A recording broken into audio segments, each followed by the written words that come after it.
Vancouver voters will decide on 2 school funding levies, find out how much they'll cost and where the money will go. Plus, 2 brothers, 1 passion for sports. How they're taking what they learned in class to a whole new level. And looking back into Vancouver Public Schools history, the decisions citizens made 100 years ago that helped shape the district as we know it. Those stories and more on today's Snapshot.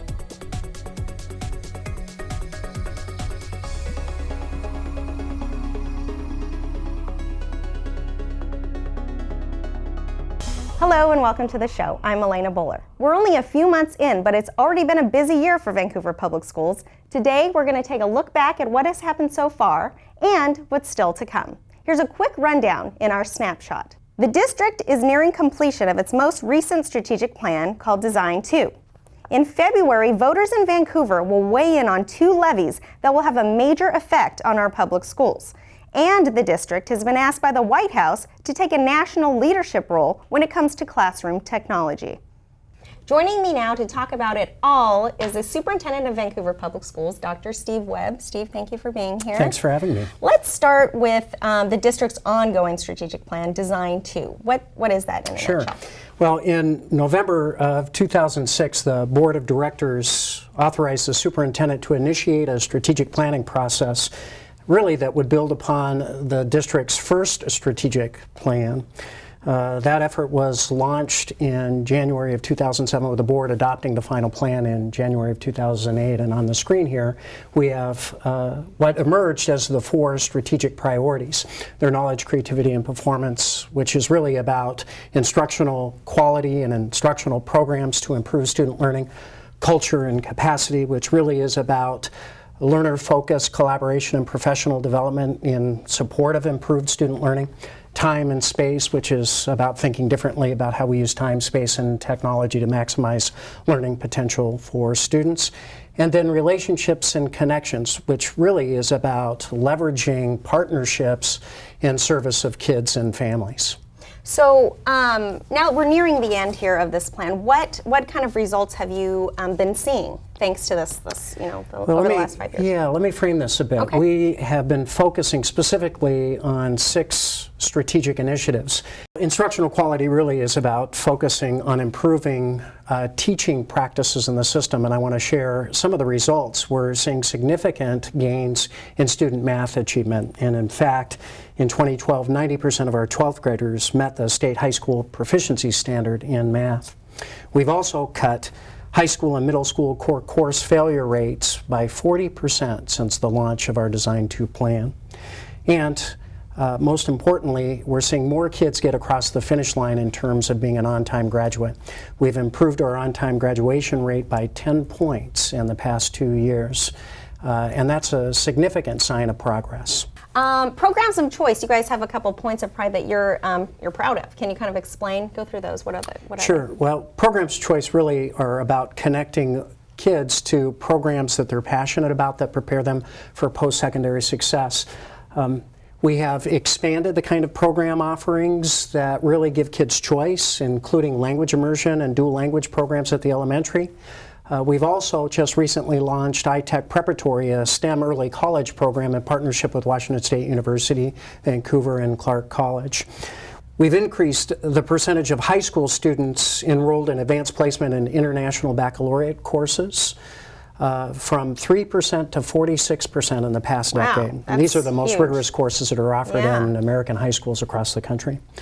If we add another dual credit programs like Running Start, Tech Prep articulation programs with Clark College, and early college and the high school experiences, partnerships with Washington State University, University of Washington, and Central Washington, nearly 55% of recent graduates had an opportunity to earn college credit while in high school. And that's kind of key, going into college with some credit under your belt. That's great. Absolutely. Yeah. That's setting students up for success. That's great value for kids, it's great value for families, and frankly, it's great value for taxpayers. For everybody. Absolutely.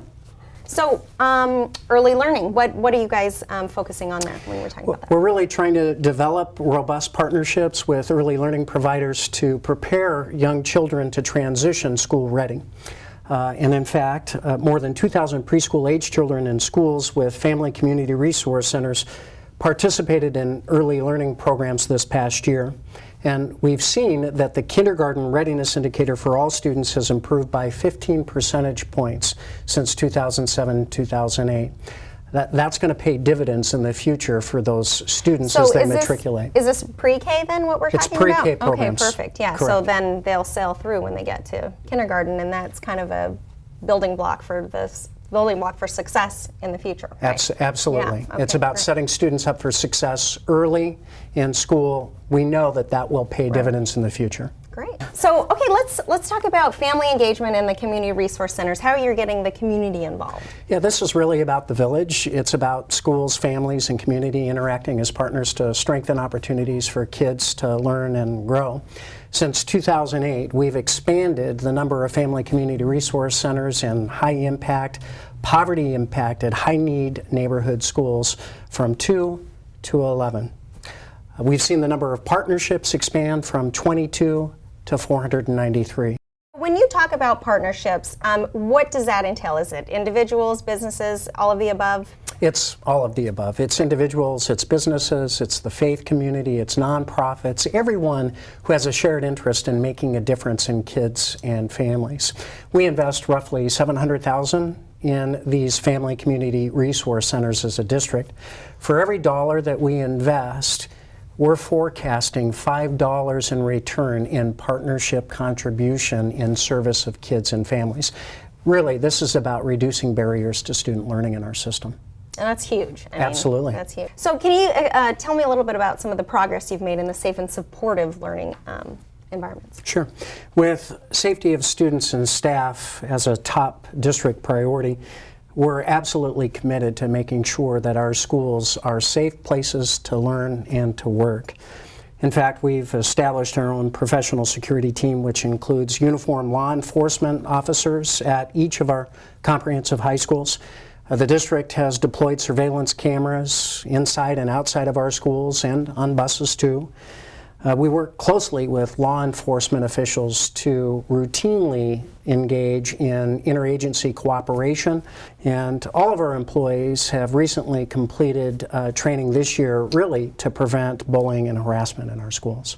Which is a big issue too. I mean, bullying and harassment is... Yeah, absolutely. You know, if kids don't feel safe and supported in schools, that's going to impact their ability to learn. Absolutely. Yeah. We're going to talk a little bit more in depth about this in a moment, but just in a nutshell, 21st century flexible learning environments, what are those?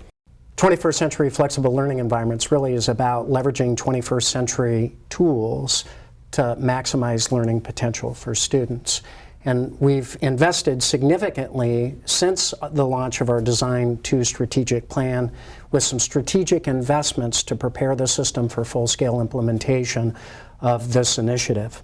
In fact, schools with wireless networks has increased from 20% in 2008 to 100% this fall.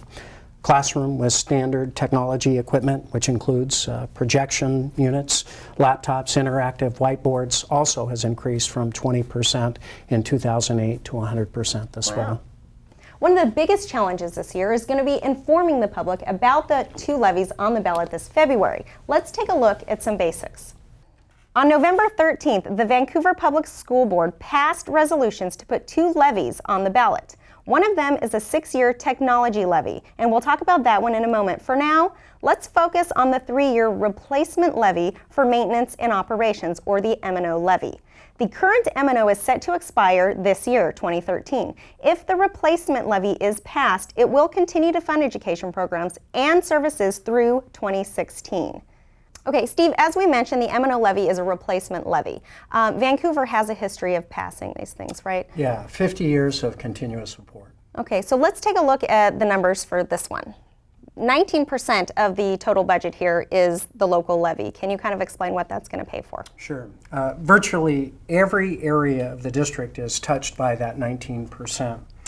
Teaching and support positions, classroom supplies, textbooks and equipment, instructional technology and software, safety and security, maintenance of buildings and grounds, staff training and professional development, support for programs of choice, extended day learning opportunities for students, extracurricular activities, co-curricular activities, sports, and music, substitute teachers, it just goes on right. and on and on. I want to be clear. This request isn't about enhanced services and programs. This is about maintaining existing programs and services Right. for students in our schools. Absolutely. This is going to replace the levy. Expiring levy. Right. Here are the levy amounts for the next 3 years if it passes. How are those numbers formulated? There's a state law that sets a formula that establishes the amount that districts can ask from voters. The amounts that are being requested by this replacement levy are at those amounts. Okay. Now here's a look at how this will affect the average homeowner's tax bill, because that's kind of what everybody's really wondering. Based on a median home price of $200,000, the projected increase is less than $30 in the first year and about $10 in the next few years. Let's talk a little bit about the second levy on the ballot now, the technology levy. Joining me now is the Chief Information Officer for the district, Lisa Greseth.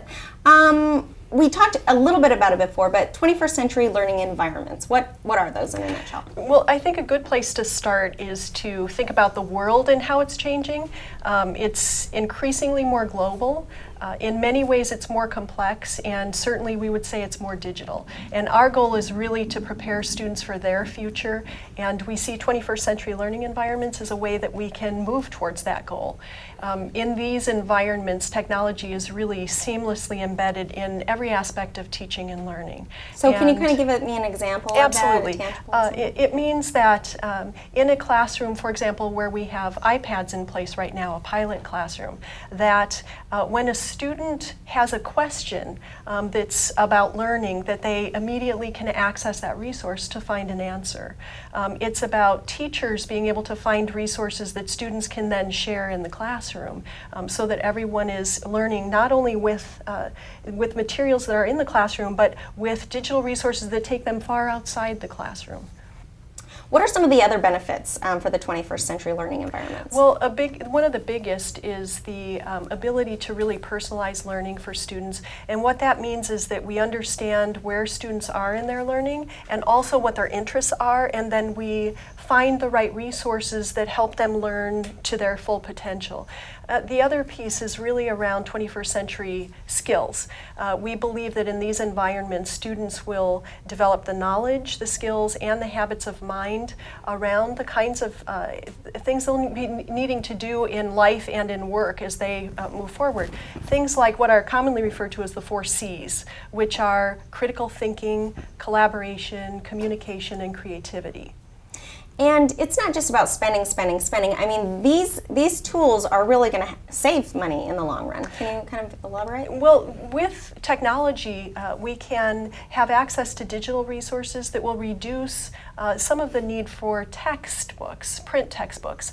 And as we know, those are expensive. Those can be very expensive. They're really heavy for kids to carry around. And also they become outdated very quickly. So by accessing digital resources that can be updated more quickly, we have at our fingertips current information and tools. Let's talk about some of the other things the technology levy will pay for. Can you kind of elaborate on that? It's not just iPads. Absolutely not. There are, I would say there's 6 primary things that we're looking at with the technology levy, and it is intended overall to bring technology into every building in the school district. So first we have mobile technologies, and that would include things like laptops and tablets, as you just mentioned, something like an iPad. Second would be a learning management system, and really what that is an online learning space where students have access wherever they are to assignments, to their calendar, to digital resources for learning, and they can collaborate online in this protected environment. The third piece is around one of the things that Dr. Webb had mentioned, standard classroom equipment. So what are those key technologies that are in every classroom that enhance teaching and learning? So it will allow us to upgrade and keep current and expand things like projectors, interactive whiteboards, document cameras, and amplification systems. And also, fourth, our student PC, essentially our labs, because we will have a continuing need to do online assessments for both district and state assessments, but also there's some project work that will just be best done in a lab environment.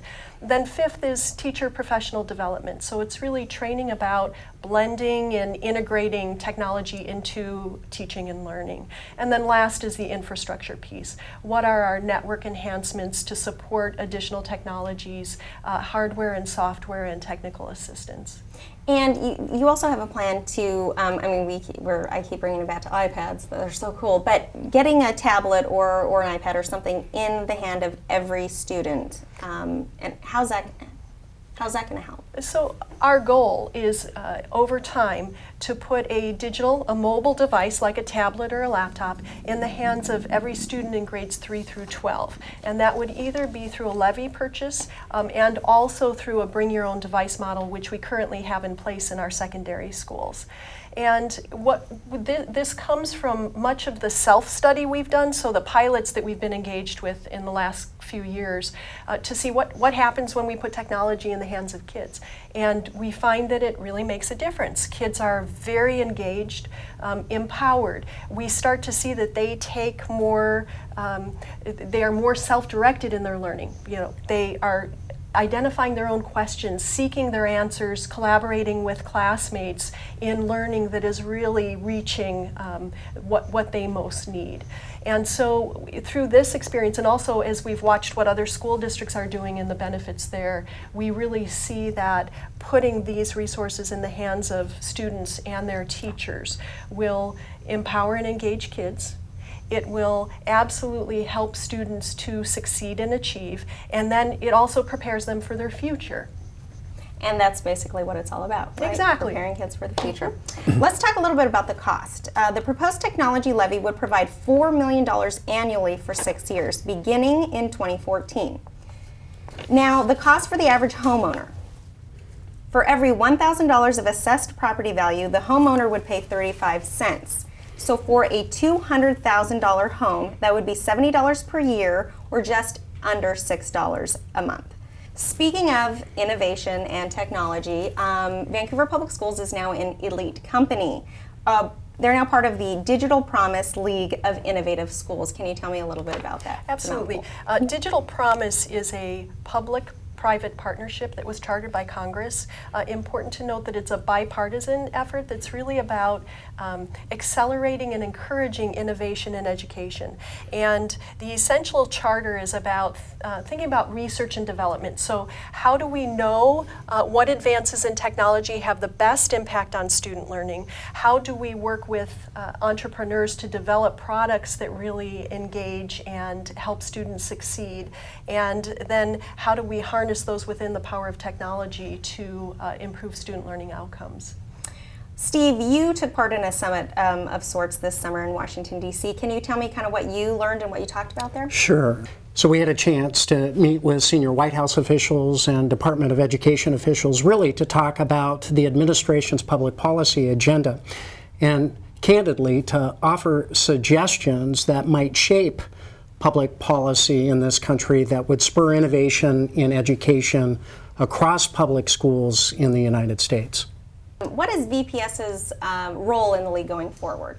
Lisa and I serve as co-chairs of a research work group. We have several research projects in the development and implementation phases in partnership with Harvard University and the University of Chicago. Additionally, I serve on the Superintendent's Advisory Council that provides strategic direction to all of the future work, conversations, and sort of forward thinking and planning related to Digital Promises League of Innovative Schools. Vancouver Public Schools was the lead applicant on behalf of 7 of the league districts in the recent Race to the Top district competition. We submitted a request for $40 million. We missed the funding cutoff by just slightly over 1 point. We were 19th out of 371 applicants across the country. Our interest is to continue to seek out other funding opportunities in the future that really leverages federal resources and other funding resources in support of our shared vision.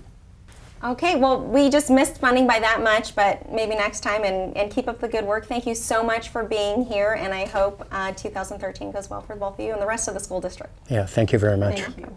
To recap, there will be 2 levies on the February 12th ballot. The first is a replacement maintenance and operations levy. The second is a new levy, which would provide new classroom technology. Both require a 50% yes vote to pass. The ballots go out to voters on January 23rd. If you want more information on the issues, the district has produced a video on the levies, which are available on the district's YouTube page. That's youtube.com/VanSDTV. Anyone who has worked in TV or video can tell you a sort of kinship develops between people who have worked together under stressful conditions. At Fort Vancouver High School, it goes even deeper. Members of the Fort sports crew didn't need to develop their relationship. They've had it all their lives. To the left with the basketball. 3's live, right there. Riley Johnson, a junior at Fort Vancouver High School, is a director for Fort Sports TV broadcasts. Leading the entire crew on live television requires an incredible amount of discipline, especially for a high schooler. And I don't care how old you are, directing is a lot of pressure, and not everyone can handle that. But Riley isn't the type to be easily rattled. Getting things done on time, because, you know, the game's going to start and you have to have everything ready, so. 2, I want to close up with somebody's face. Strong leaders, the leaders I like in directors are the ones that stay calm, but they don't take any guff. They know what they want and they're not afraid to say that, but they don't lose control, because when the directors lost it, the program goes downhill really quick. Riley's brother Caleb is a Fort alumnus and runs the sideline camera for almost every game, another demanding position. If the person can't do the job, you see it right away if they're not able to handle it, and so it's been fantastic, and every year he gets better, and I hope that maybe he'll do some professionally. But Riley and Caleb aren't the only brothers on the team. Teacher Andy Burhow is joined by his brother Joel, a video professional. Check 1 2, check 1 2. They've been making TV together since they were kids. Joel got into video first, and it's like, that looks cool, so I wanted to do it. He kind of, having older siblings sort of open doors for you and give you opportunities. The same thing happened with Caleb and Riley.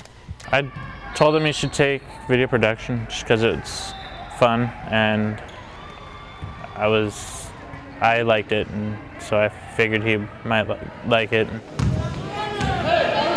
When we started the football season, and Caleb asked if he wanted to come back and do it, and he said, well, can my brother come and help? And so he was a wrangler for our first football games. And 3 years later, Riley has worked his way to director, which means during games, he's in charge of Caleb, his older brother. And sometimes, Riley gets on Caleb a little bit, and that's always fun to hear, knowing that one's an older brother and kind of like what happens afterwards. 2's live, focus 3. It is kind of weird, especially, we're here for several hours, and so it's like away from house. From the house, I'm telling them what to do when I'm directing, and get to yell at them sometimes directing. So. Although the brothers clearly have a strong bond. They're always together and they're always very polite to one another. There's a lot of unspoken communication between brothers. They just kind of exchange looks. But from time to time, they still act like brothers. I think they care for one another, but there's also that rivalry. Just ask Caleb whether he thinks Riley is a good director. No, but he's my brother, but yeah, he's pretty good at it. He's took it on full force. And that's about as heated as it gets with these guys. I think I was probably a lot meaner to my little brother, than Caleb was. Caleb is to his younger brother, so. But we get along great now, so. You can see the Johnson brothers' work in action by tuning into Fort Sports. Games are broadcast live on Comcast Channel 29. For a schedule, go to esd112.org/TV, etc. Time now for our Snapshot Flashback, a look back at the major moments for Vancouver Public Schools. Today's flashback takes us back 100 years to 1913. Voters in Vancouver approved a $100,000 bond to build Vancouver High School. The school district's enrollment had increased by 10% a year for 6 straight years, which made the new school necessary. The 2-story red building went up on the corner of 26th and Main and opened for business on March 3, 1913. Its first graduating class had 44 students, including one Albert G. Marble, whose diploma you see here. Of course, the town's population continued to grow, and in 1956, Vancouver High School was split into 2 schools, Fort Vancouver and Hudson's Bay High Schools. The VPS website has a whole lot more history for you. The historical timeline looks back as far as 1852. It's available on the homepage, vansd.org, down on the bottom left-hand corner. That about does it for us. I want to thank Dr. Steve Webb and Lisa Greseth for joining us. I'm Elena Buller.